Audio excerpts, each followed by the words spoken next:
tighten up. Pull up. Today is April 18th, 1970. Now we're going to listen to some of the experiences of Susie May Duke Winterton Andrus.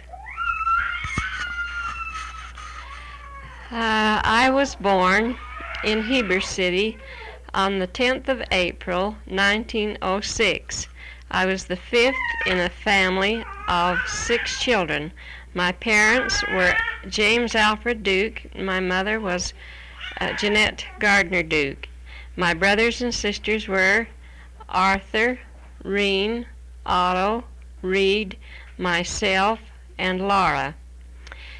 As I look back over my childhood, I look back with pleasant memories. We didn't have too much money. We weren't considered rich, but we weren't especially poor. We were frugal and had to be careful, but we lived a pretty good life as it was. My father was a school teacher, but when I was real young, I can remember him teaching school it's called Hailstone now. It's just north of Heber, but at that time they called it Elkhorn. And he taught in a little one-room schoolhouse and had all the 8th grades. Of course, later they send all the children to Heber to school from there. But at that time, he taught the 8th grades in that little schoolhouse. And that was about the last school teaching he did, because he got to the point where he would have to have more schooling if he taught school. And of course, he didn't have the money to go to school, and he had a family to support, and so he had to quit teaching school. But in the summertime, he would plaster, and he had quite a little bit of work in the summertime plastering houses. And so after he quit teaching school, his work was mostly plastering, and in the wintertime it was mostly patching jobs. People would want a patching done or a chimney made or something like that, and he was pretty good. He was a pretty good mason. He had learned that from his father. His father used to have a brickyard and used to make brick and would lay brick, and was a pretty good mason. We were not considered farmers, but we did have a little bit of ground. We had a lot with a barnyard on it, and we had a few milk cows and a few pigs and some chickens. We always had a good garden, and then we had 10 acres of ground down what we called the Midway Lane. That was the road between Heber and Midway. In the summertime, we pastured the cows there. Then we raised hay and had to haul hay from there to home, which is about 2 miles. And that helped our income also. I would like to tell about some of my first things that I can remember. I can just barely remember when they put electricity in our house. I can remember my mother cleaning the chimneys of the old coal oil lamps, cleaning the chimneys and trimming the wicks and getting the lamps ready for night. We'd have one in each room. And then as the boys slept upstairs, and they would take a candle with them. Of course, it was in a candlestick. Then they'd bring it down in the morning, then they'd take it up at night as they went. And that's what they'd go to bed by. But anyway, I can remember when we got the lights in, and what a wonderful thing that was to just turn a little switch, and there was the room full of light. And it was such a bright light, and it was so clean, and we just marveled at the wonder of it. And at that time, there was no electrical appliances. We just, the light was all that we had at the time. Of course, later, we got an electric iron, and then it was quite a little while before we got an electric washer. And that's about all the electrical appliances that we had that I could remember in my childhood. Of course, as I got grown up, we had more. Then I can also remember when we first got water to our house. Up until that time, we had had a well at the back of the house, and would draw water from the well. But they put the city water in, and we had a hydrant, just a few steps from the back door out to the back, and that was quite an item, to just be able to go out there and turn the handle and get a bucket full of water in just a matter of minutes and not have to draw it up out of the well. Some people who were a little better off was able to have water put in their house and had sinks in their kitchen and water in their bathrooms. They were able to have bathrooms, but there was very few at that time that did, and we were one of the many that didn't. And in order to have warm water, we'd have to keep a tea kettle on the stove, the coal stove, and then we had a reservoir at the side of the stove that was a part of the stove, and we'd keep that full of water, and then when we wanted to wash our hands or wash dishes or take a bath or anything, that water would be warm enough for that use. And then I can remember the first boughten bread that I ever did see. I didn't know there was such a thing as boughten bread, but one time we had company come to our place, an unexpected company. It was some relatives, as I remember it. And as a rule, when people needed bread, they'd just go to the neighbors and borrow a loaf of bread. But for some reason or other, this time Mother sent somebody to the store and bought some bread. I thought that was the most wonderful thing I'd ever tasted, was that boughten bread. And I can also remember the first macaroni that I ever tasted. I was had gone to the neighbors to stay for the day because of sickness in our family, and they had macaroni with cheese, and I didn't know what it was, but I really liked the taste of it, and I thought that was something wonderful.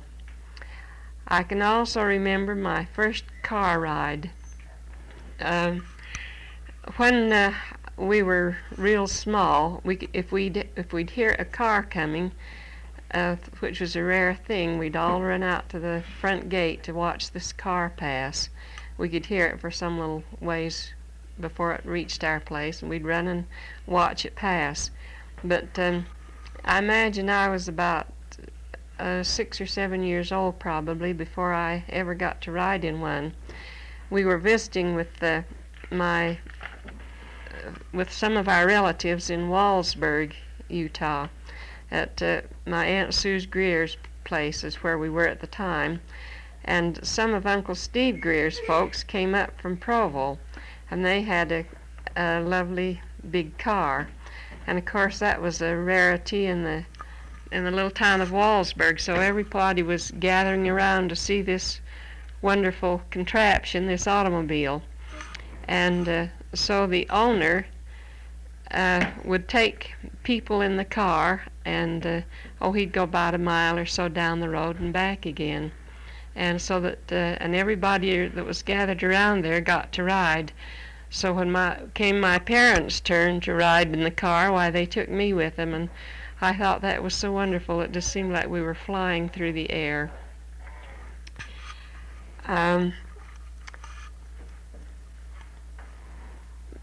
Some of the chores that we had to do as children, as long as I can remember, it seems like I had to wash dishes and help with the housework, and we always helped with the garden. We always raised a pretty good garden in the summertime, and of course that always meant pulling weeds and weeding the garden, and we always had to do that. And then I can remember we had a dooryard out to the back where there wasn't any grass, and I can remember Mother making me sweep that dooryard every little bit. I don't know what it was, sweep the leaves and the twigs or what. Anyway, I'd have to sweep the dooryard every little bit. Not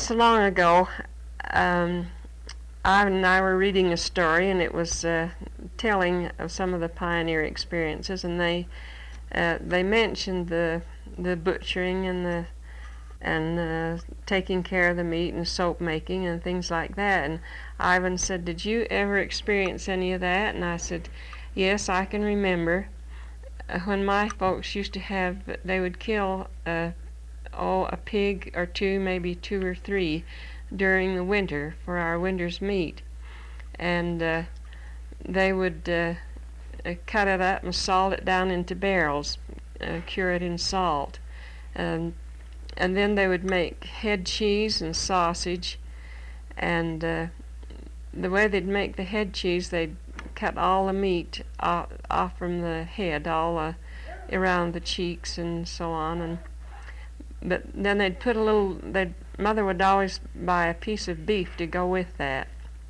and then she'd put sage in it and salt and so on, and she'd cook it all together and grind it up before she put the beef in with it, then mix it together and put it in a milk pan, and then it would be solid. Then we had a place out to the back. We called it the meat house. It was a little shed with a door on it and a lock, so that we kept everything cold outside. And so then we'd put this pan of head cheese outside to keep, and then the sausage would just be from the scraps. When I was cutting it up, they'd cut the meat and then season that with sage and I don't know what else besides the salt and pepper and so on, whatever they season sausage with. But Mother would make kind of bags out of flour sack and stuff the sausage into that, so that as we were ready to use it, we'd just peel back that cloth bag and slice off a slice and put it in the frying pan. And I can remember that as a rule for breakfast we'd have sausage and hot biscuits. Now my grandmother Duke was a Southerner, and I suppose that was a tradition with them, was to have hot biscuits for breakfast. But we always had hot biscuits, either sour cream buttermilk, or Mother would bake or mix her bread at night, and by morning she'd have light dough, so that she could put some light dough biscuits in and bake them in a hurry. And I remember this sausage with the hot biscuits, she'd usually make a little gravy out of the drippings, and we'd put over the hot biscuits, and that was really good stuff. I'd like some of it now, just to think of it. And then they would save the scraps for soap making, and they had we'd build a bonfire out close to the wood pile, so that it wouldn't take too much effort to keep the fire going from the wood pile. And they put some a wash tub on some rocks, and then they'd put the soap in there, some water and all the meat scraps and the fat and everything that was that they used to make soap with, and the lye, and then they'd boil that all together, and then put it into after she figured that it had cooked enough, then she would dump it out into pans and cut it into bars of soap, and that made really good laundry soap.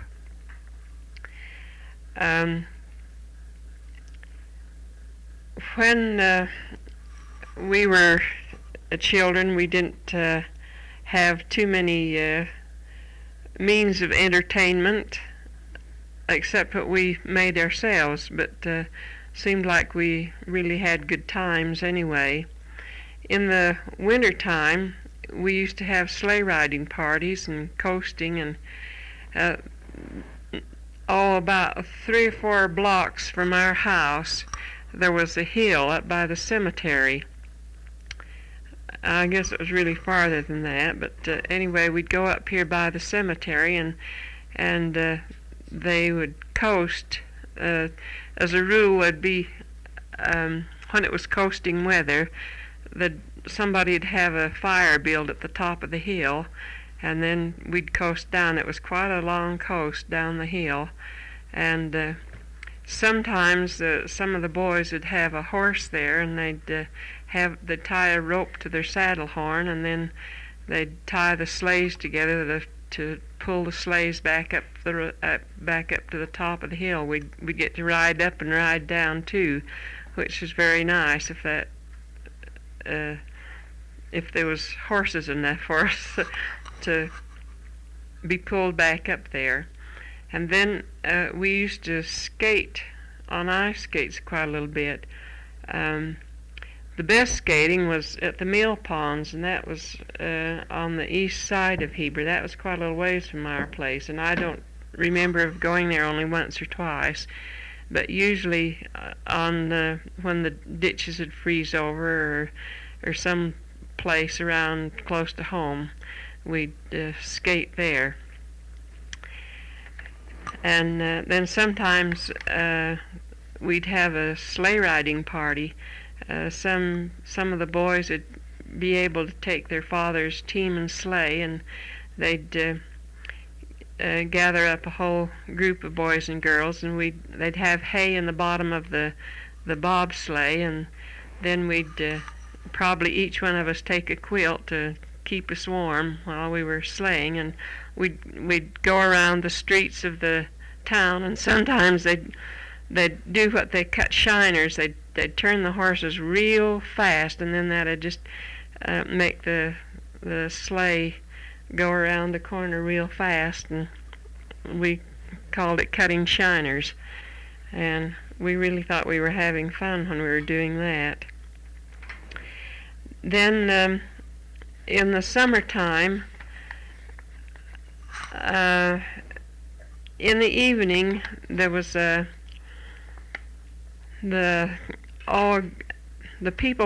kids from all around, all for several blocks around our neighborhood, would come and play. There was at that time they had electric light poles in the middle of the street to light the street, and about every one on every corner of the block.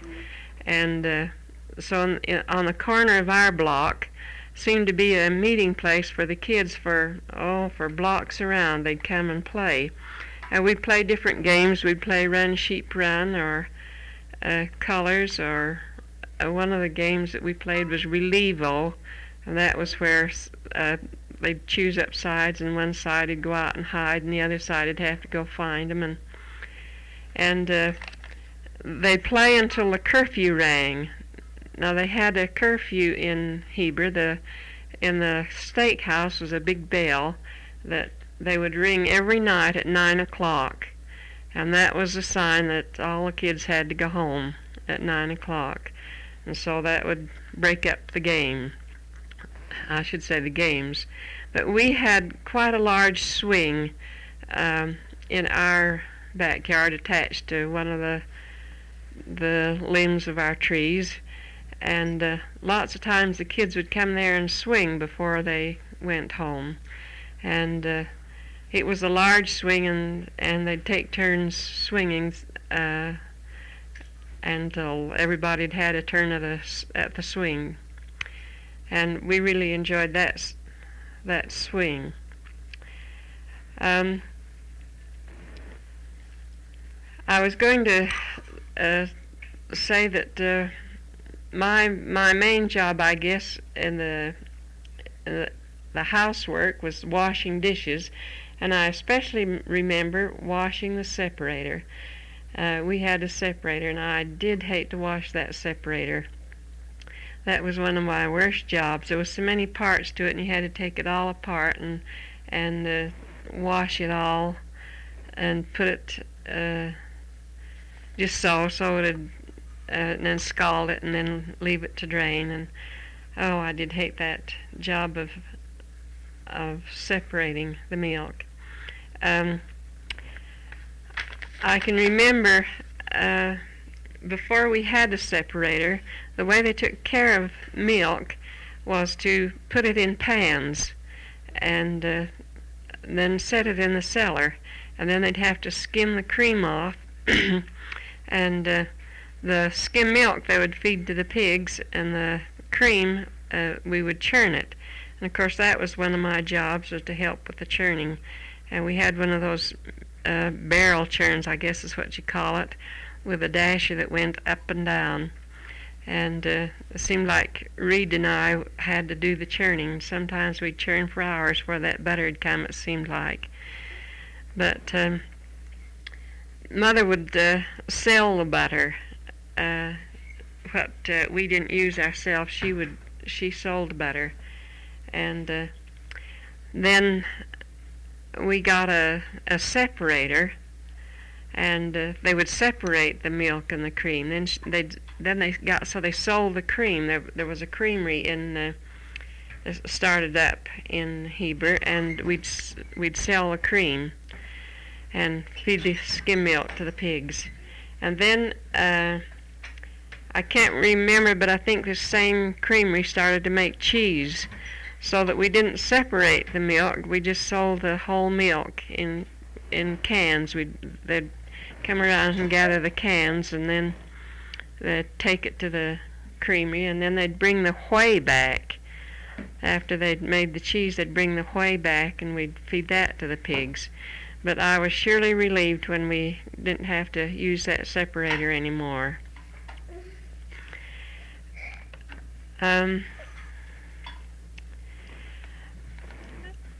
I always kind of liked school. I guess I grumbled about school about as much as any other kid, but I quite enjoyed my schoolwork and enjoyed my teachers. There wasn't anything very eventful in my school days. I went to what we call the North School. There were two schools in Heber, elementary schools. There was the Central School and the North School, and I went to the North School, and that was about 3 blocks from our home. And then I went to, after I got through elementary school, and I went to high school. At that time they had the junior high in with the high school. They had 7th and 8th grade, but before I was old enough, they put the 7th grade back into the elementary school and had the 8th grade go to the high school. They called that the junior high, but it was all in the same building and had some of the same teachers. And I've quite enjoyed my high school years also. I took part in quite a few of the activities. I always went to the ball games and the dances and the school parties, and I took part in some of the high school operas, just in the chorus, of course, but that was kind of pleasant. And I took part in some of the high school plays. One year I had it was one of the lead. It wasn't the lead of the party, but it was one of the main characters, and I really enjoyed that. And then some of our class plays, I'd participate in some of those. I was elected some of our class officers when I was going to school, high school. One year I was the representative for the yearbook. That was the first year I went to school, and I was in the junior high. And when I was a freshman, I was vice president of our freshman class. And when I was a sophomore, I was elected president of the class. That was kind of a responsibility. Reed was going to school at the same time I was. He was a year ahead of me, and it seemed like he was always active in the different activities too. He was elected student body president but that was the year that we moved to Salt Lake, so he didn't go to school in Heber that year, so he didn't get to be the president.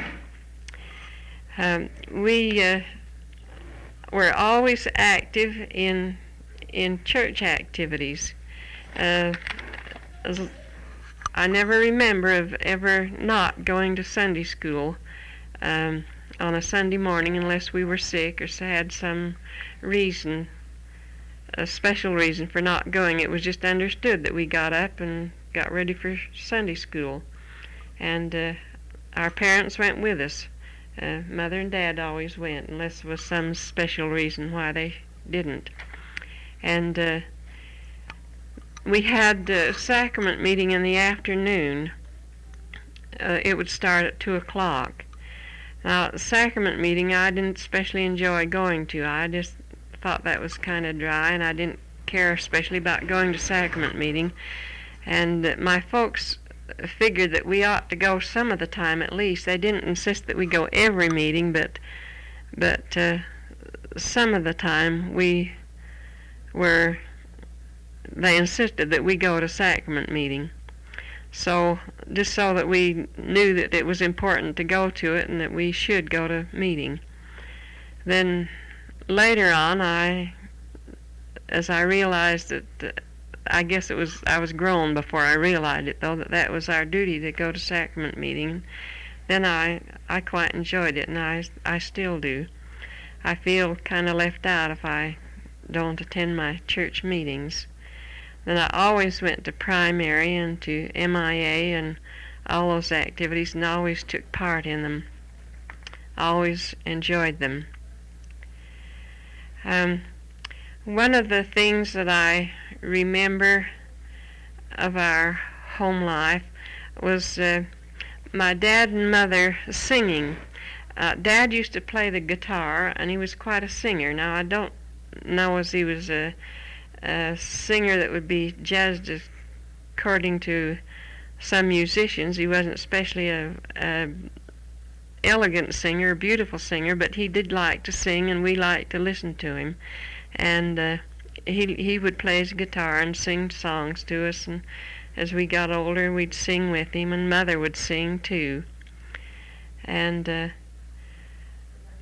I remember Mother reading to me. She used to read out of some of the magazines, the Era and the Relief Society magazine, read me the stories, and then we had the juvenile instructor. Mother used to like her hair combed and hair brushed, and she'd have me take the fine tooth comb and kind of scratch the dandruff in her hair, and she'd read to me while I did that, and I quite enjoyed doing that.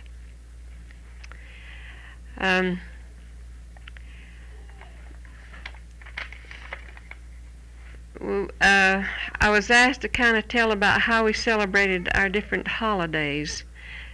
We did it a little bit different than they do now, some of our holidays. For Christmas, it was very much like it is now. Before, as I first remember our home, it was not a very large home. We had one large room, and then the kitchen was built on as a lean-to, and then one upstairs room.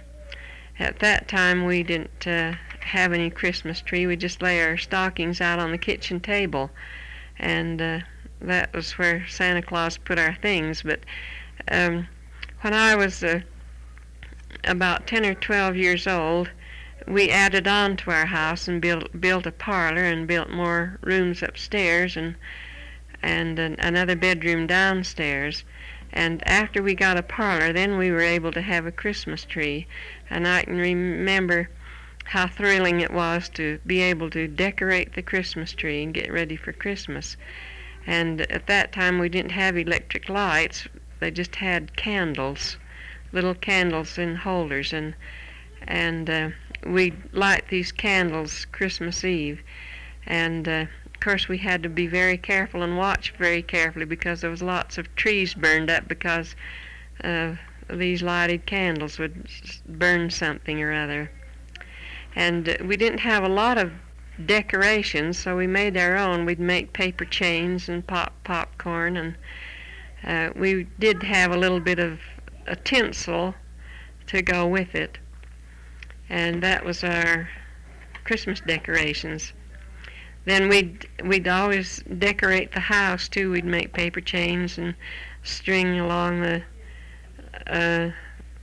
from the light to the from the light fixture hanging down over to the door or to the window or something, and decorate a little bit. And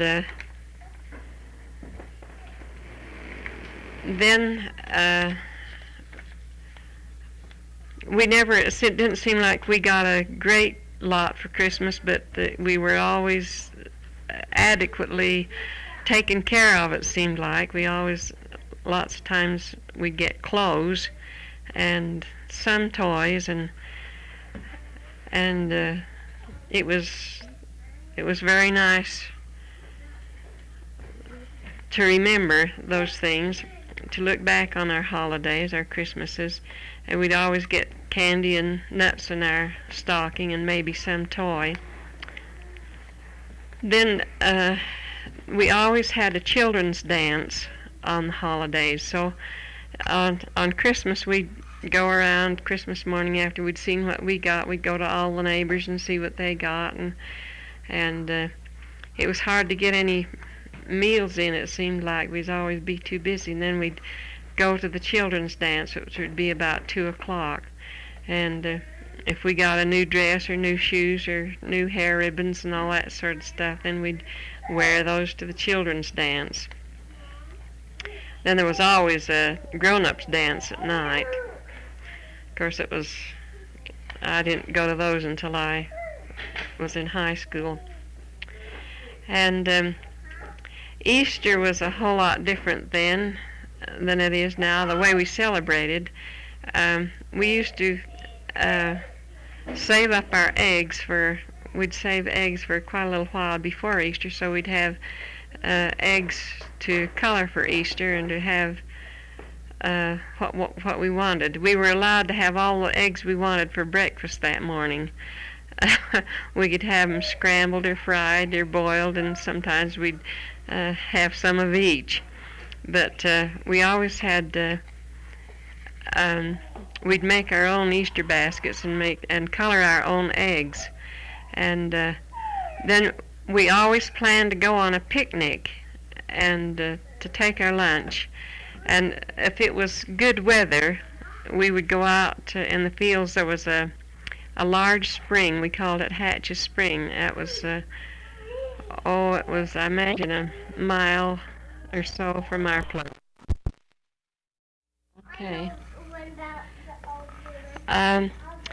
Now, we would go on a picnic if the weather would permit, but if the weather didn't permit, why, we just couldn't go.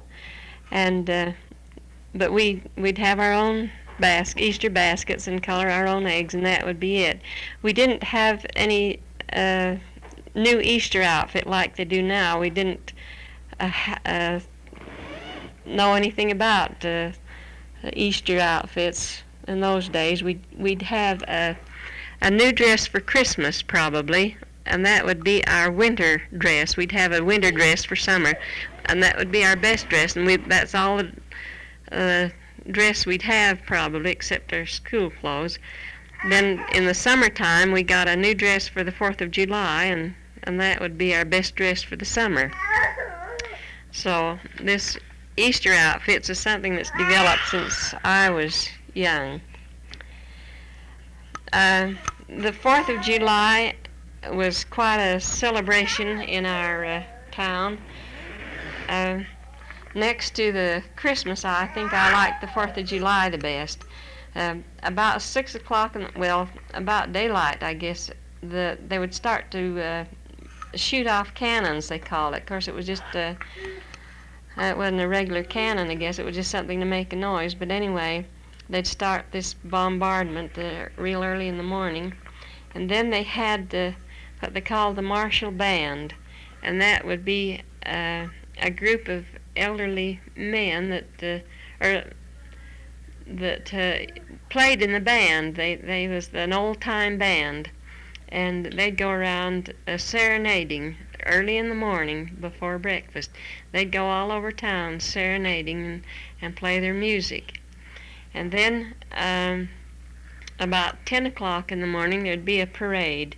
We'd have quite a good-sized parade, and have all kinds of floats and things in the parade. Of course, in the earlier days it was all done with horses, and then as time went on, it got to be, and people had trucks, then there'd start to be trucks. And after the parade there would be a program in the steakhouse, and that'd be the steak tabernacle, and everybody would come to the program, and they'd have a patriotic program. Then after the program there'd be maybe an hour or so interval, and then there'd be children's races, and they'd have all kinds of races and sports and things for children. And then there'd be the children's dance, and then there would be a ball game at the ballpark for the grown-ups. And then at night there would be a dance for the grown-ups. As a rule, also there would be a matinee at the movies for children, and we'd always participate in some of those things. Then we always figured we had to have a little money for the 4th of July. We'd be able to buy us an ice cream cone or some Cracker Jack popcorn or such a thing like that. But it wasn't very much, but we did have a little bit. And the 24th of July, that was Pioneer Day, and that was be celebrated somewhat the same. We'd always have a celebration of some kind. It would be just about the same thing as the 4th of July. And nowadays you don't hear of any of those kind of activities going on hardly. 4th of July is just a chance to take your family and go out in the woods camping or something. Our Halloweens were spent quite a bit different than they do now. When we was young, we figured we had to have a jack-o'-lantern, but they were homemade jack-o'-lanterns. We'd save a box, we'd have a shoe box or a mush box or something, and just cut a face in it and then put a candle in it. And then we'd go out at night and just stick that up to somebody's window and think we were scaring them. Then also we'd have a what we called a tic-tac. Well, that was a spool with notches cut in it, and you'd put a nail through it and then have a string wound around it and go and put that on somebody's window and pull the string, and it'd make quite a noise. And of course we figured we were scaring people that way. And then we'd always put on a costume. I think we were hobgoblins out scaring people with our tic-tacs and our jack-o'-lanterns. And then maybe if it was pretty good weather, there'd be a bonfire somewhere. The kids would have a bonfire and just kind of play around the bonfire and play games and have fun around the bonfire. We didn't do any of this trick-or-treating at that time. That's something that's developed since I was young. There was at that time, maybe some of the older boys would go around and take gates off of fences and tip over outhouses and take buggies apart and put them up on top of the barn and a few things like that. But I never did experience any of that. I was not allowed to get in on any such things, and anyway, that was just older boys that would do those kind of things. So our Halloween fun was just more innocent fun. Louise has asked me to tell about some of the things I did. Well, she called them pranks. I guess that's what she'd call them. I said, well, I don't know as I ought to tell that kind of stuff for future posterity to hear. And she said, well, yes, she'd like me to do it. So here goes. When I was going to grade school, there was some of us got down in the basement. And of course, there was nothing down in the basement except the boiler room. But there was one little place where the pipes come from the boiler room up into the other rooms where they come along and would go up into the other rooms. And there was one little place. It was just a little square room, and you couldn't tell that there was a room there unless you went right up and looked through the hole where the pipes went through. But that pipe was big enough so that we could squeeze through there, squeeze our bodies through, and get up into this little room. It was just a little, I imagine it'd be about 6 foot square. And so we went into there, and we called that our secret cave. And we'd go down in there. We got some candles and some other playthings and equipment. We'd go down there at recess or after school or noon hour sometimes. And there was some of the other kids, especially some of the boys, that knew we were going down in there, and they got curious to know what we was going for and where we was going. We'd get down in there and hide, and they'd come down and they'd look all over, and they couldn't ever find us. And they just couldn't find us. If we'd get in there before they come down, of course, if we knew they was right behind us, we wouldn't go in our secret room. But they just couldn't find us, and they couldn't figure out why they couldn't. Because they looked and they searched and they searched, and they never could find us, our little secret room. And we just thought we was real smart because we had something going that was kind of fun for us, and it was kind of aggravating to them because they could never find us. But finally, the principal found out that we were going down in there, and they stopped it. They locked the doors so that we couldn't get down into the basement. And another thing that we did, it seemed like, my teacher told my parents one time that if there's any mischief going on, I was usually in on it. I don't know how calm I was, but it seemed like maybe that was my nature. I don't know. But I won't say I was one of the ringleaders of it, but if anybody else was doing something, I guess I went along with it.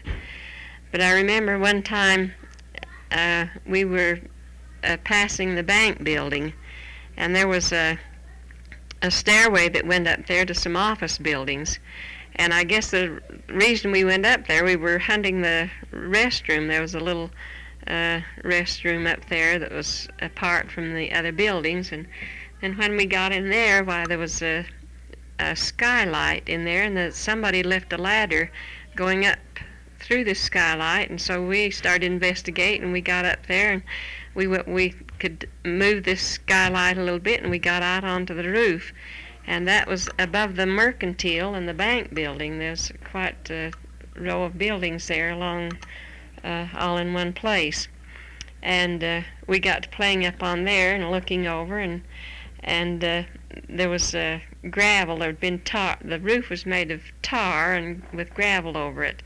And so we could pick up these little rocks and throw down on the sidewalk. And we thought that was kind of fun if we saw somebody coming to drop a rock down, and we didn't especially intend to drop it on their head or anything, but just a shower of rocks coming from above, and people would look up, and we'd duck back, and we thought that was real fun.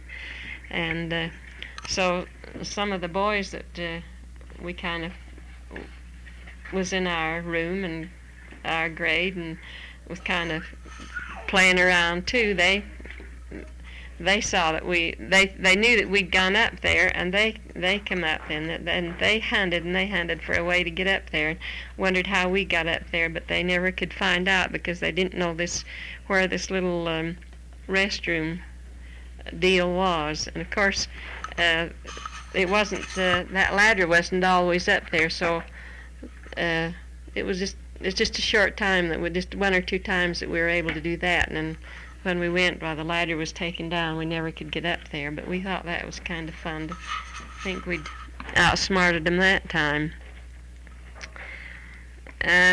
Then another thing that I don't know how come I ever told Louise about these things, and so that she knew about them, but apparently I've told them sometime, and she wants me to record them. But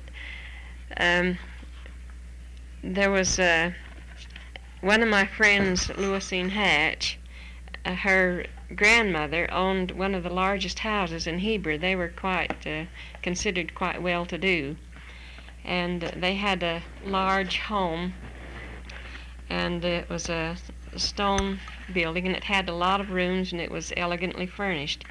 And her grandmother and her aunt, who was not married, she was just young, wasn't married, had gone back east, gone back to New York, and they were gone for a year or two, and the house was just empty. So we thought how much fun it would be to go and play house in that house that nobody was in there.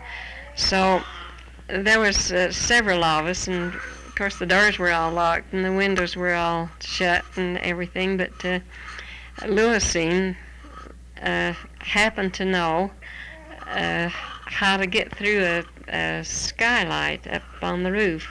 There was a square place up there, kind of a deck, and then there was a skylight that went down through the roof into the attic. So the problem was to getting up onto that roof. So there was a ladder out in back that they got up onto the porch, and then from the porch we climbed up the shingles on the roof and got up to the top of the house, and then went down through the skylight and down into the house. Of course, if we got in the house, we could get out because the doors would open from the inside. And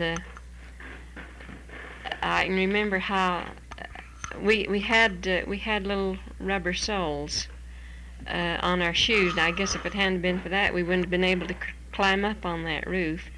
And I don't know how come we ever got up there without somebody seeing us, but as a rule, no, we watched so that we thought nobody was around looking. But anyway, I can remember how frightened I was climbing that roof, and how glad I was when we got to the top and could go down the ladder and go inside. And when we got inside, there was all this lovely furniture, but it was covered up. They had covered it with covers to keep out the dust and protect it. But we'd take the covers off, and then we'd play house there, and it was real fun to play in that lovely, big, beautiful house with all the lovely furnishings. And then we got kind of hungry, but there wasn't much left there to eat. But there was some soda crackers, and there was a little bit of butter left on a dish, and we put some butter on these soda crackers, and it seemed like we used up about all that was there, and so we thought, well, how was we going to work it so that they wouldn't know that somebody had been in there and eaten them, suspect us. So in climbing up there, we got a little bit of tar on our shoes, on the soles of our shoes, often someplace on the roof, and so we took some of this tar and kind of rolled it up to make it look like mouse tracks, and we left quite a little mouse tracks around so that the owners would think the mice had eaten up their crackers and their butter. And we used to call that our haunted house, and we'd talk about the haunted house, and of course some of the other kids that didn't know about it would kind of watch us to see where we went when we went to the haunted house, but we kind of kept that a secret from them too, so that they didn't ever find out where the haunted house was. And then I think Louisine's father kind of got suspicious, and he put a stop to it. And of course, I guess it was a good thing. Or somebody had probably got a broken leg or got killed or something. That's us climbing up on that roof like we did.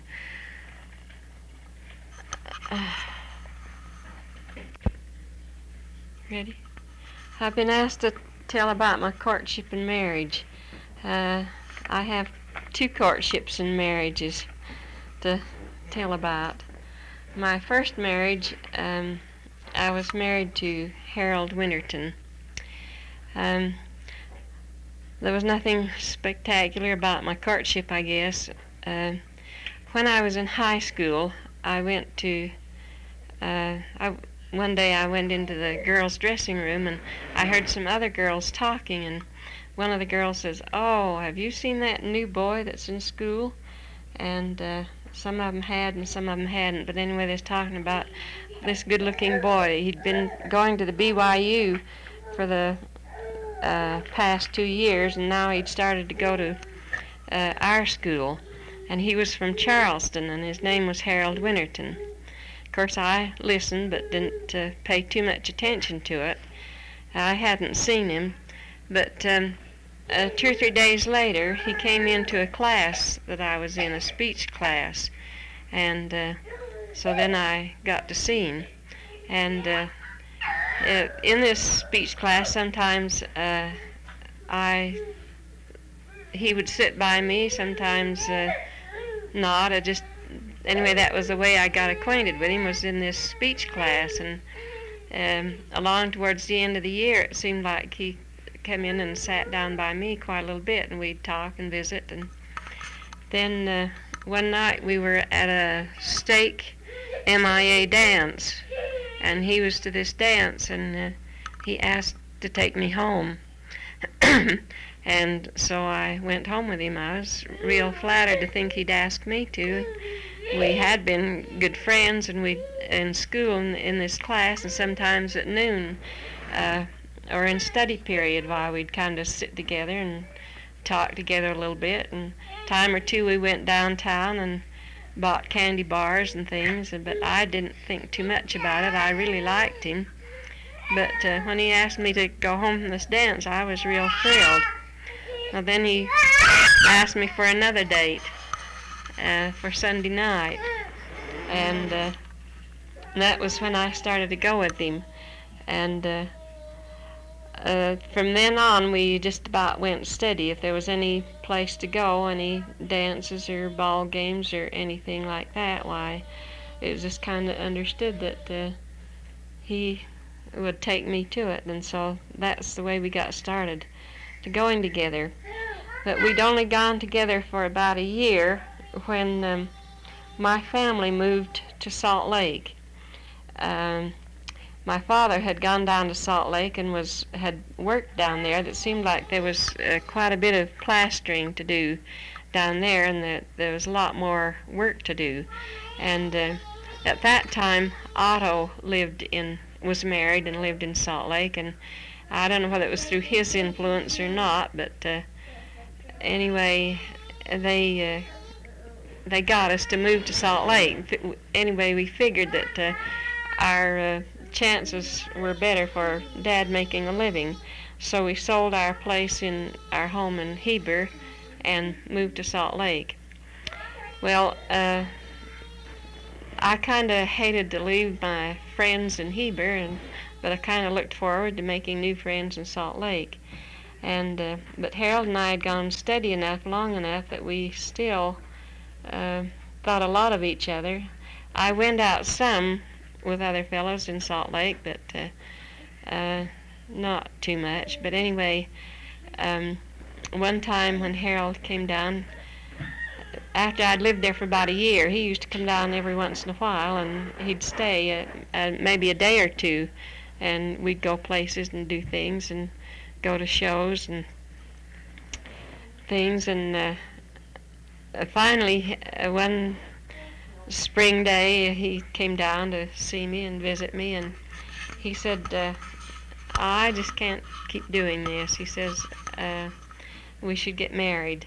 And I wasn't ready to get married. I was just 18, and I hadn't thought about getting married yet.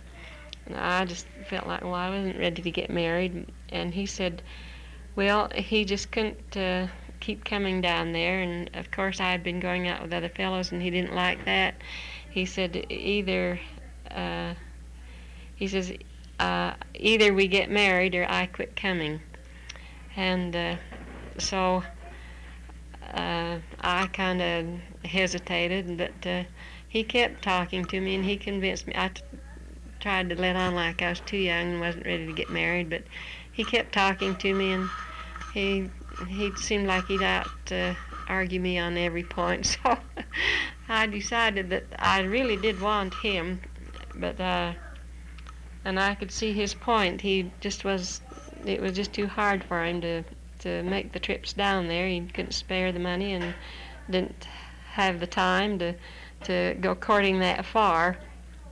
In those days, they don't think anything of it now, but in those days it was quite an item. So I gave him a consent, and then he got my parents' consent, and so for my 18th birthday he gave me a diamond ring. It was a beautiful diamond and cost $100, and that was quite a bit in those days. And so that was in April. I got my diamond ring for my birthday on the 18th or on the 10th of April. So we set our wedding day for the 11th of June, and he came down and the day before, and we went to the Salt Lake Temple. His mother was with him, and his sister Grace, and they stayed at our place, and then we went to the temple the next day and were married. We were married by George F. Richards, and that night we had a reception at our place in Salt Lake. Our house wasn't very large, and we just had the immediate family and friends, close friends, but it was a real nice wedding reception. And in the course of the evening, we kind of got wind that they were figuring on chivalrying us. My brother Reed and my cousin Ann Greer was the bottom of all of it, and they were gonna, I don't know what they were going to do, but they were planning something, and we knew it. So while they were, we sneaked off over the back fence. I put my nightgown in a little paper sack and put that in Harold's pocket, and I climbed over the back fence. It was quite a good-sized fence to climb over, but Reed's bicycle was standing against the fence, and I got up on the seat of the fence and then got onto the top of the fence and jumped over into the neighbor's yard. And Otto and Bee had planned to help us. They made the excuse they had to run home and see how their children were doing, and so they were waiting around the corner for us, and we got into their car, and they took us uptown, and we went to the Hotel Utah. And so when we got a room there, and I felt kind of guilty at running out on it. I didn't have sense enough to know that they would suppose that maybe we had slipped away. But I thought maybe I'd better call my mother so she wouldn't be worried about me. And so I called Mother and to start to talk to her, and Reen grabbed the phone away from her and tried to make me tell where I was, and I wasn't gonna say where she was, but she made me think that Mother was real upset because she didn't know where I was or anything, and so like a goofball I said, well, I was to the Hotel Utah. So that's all it took.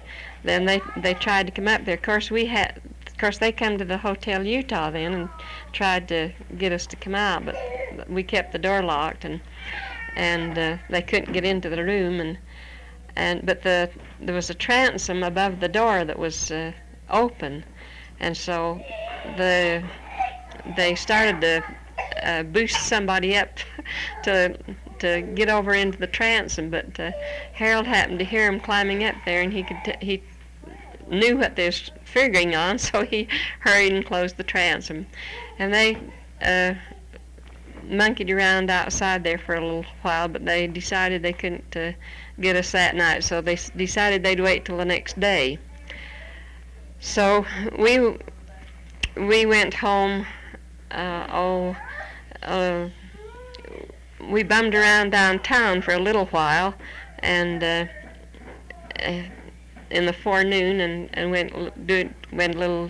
doing a little sightseeing, window shopping, and one thing another, and then we got home about noon, and so they decided they was going to get us the next night, and they took something out of Harold's car so that he couldn't drive the car, and during the daytime he had to go somewhere, and so they had to give it back. They took some part, I can't remember what it was, but anyway, it was very important that he had to make this trip, so they finally relented and they give it back to him. So Reed was watching us like a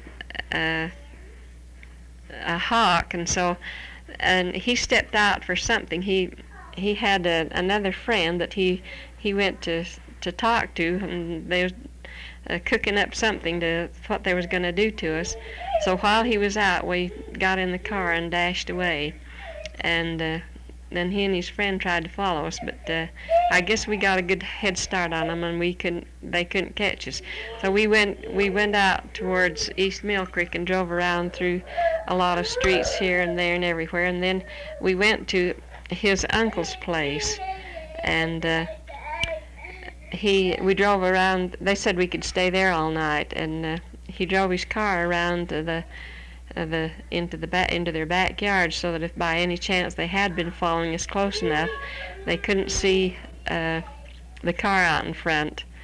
And so we escaped them that time, and they were so aggravated at us to think we got away from them both times. And then the next day we went back to Charleston, so they didn't get to shivaree us after all. And when we were first married, my husband's folks lived on what they call the Whiting Ranch at Charleston. They had traded their home in Charleston.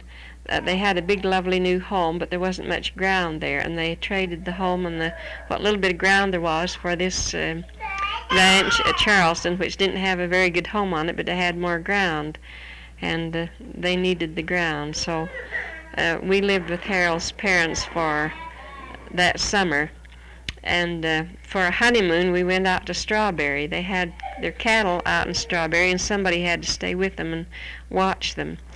And so when Van and Deloy were out there taking care of the cattle, and they wanted to come in for the 4th of July, and so we went out there for a week. And Dean Van Wagner and his wife, that was Harold's uncle, were married the same day that we were, and so they were going to go out with us. And then Harold's cousin, Leo Van Wagner, had just come home from a mission to Hawaii, and he wanted to go out. So after we'd been out there a few days, they came out to spend the holiday, and we really had a good time all together while we was out there. That was our honeymoon, but it was really a job, because they had to ride through the cattle every day and fix fences and they had work to do every day, but it was a change for us anyway, and we really enjoyed it. And we lived in Charleston for about 2 years. They sold the Whiting Ranch, and then we moved up into Charleston. The reason they sold the Whiting Ranch was because they were going to build the Deer Creek Reservoir, and this Whiting Ranch would be underwater, so that it made it necessary to sell that. So then we bought another place in Charleston from Daybell's, and that's where we lived for the next 2 years. And then Winterton's had a ranch up in Woodland, and Harold's parents moved to Woodland, and their family. And then after after about 2 years, well, Norman and Margie were born, and then we moved up into Woodland, and they bought another ranch, and we lived there. We were we were married about almost 7 years. We Harold's folks had bought the store in Woodland, and